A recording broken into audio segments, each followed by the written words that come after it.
Prezenca e agentit serb Goran Živaljević në kuvend gjatë dhunës më 27 prill është kërcënimi më i madh i sigurisë dhe karakterit unitar të shtetit, sesa deklarata e cila në opinion u bë e njohur si Platforma e Tiranës, vlerëson magjistri i shkencave të sigurisë Ljubomir Gjorçevski.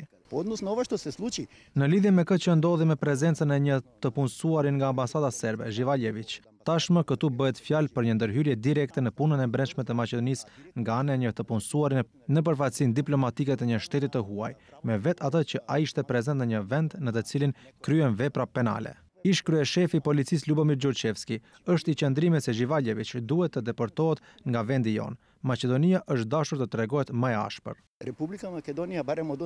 Maqedonia, nga ajo që dëgjuam dhe e pam deri më tani, nuk ka reagim adekuat për veprën e kryer penale nga Živaljević, përkatësisht dërgimin e një nate adekuate në Republikën e Serbisë që ajo vetë ta tërheq Živaljevićin nga përfaqësia diplomatike ose Maqedonia të shpall atë person të padëshiruar. Goran Živaljević, natën e 27 prillit, ishte pjesë e turmës që hyri në kuvend.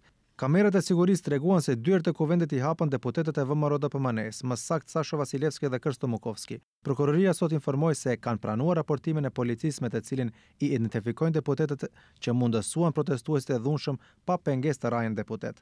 Thirrjet tek ata do të dërgohen të hënën. Përveç Vasilevskit dhe Mukovskit, incizimet tregojnë se Joan Tarçullovski ia tregon protestuesit se si të arrijnë më shpejt deri tek salla e konferencës, ku ishin një pjesë e deputetëve të shumicës së re parlamentare. Në video paraqiten edhe deputetët Ilja Dimovski dhe Ljupsho Dimovski.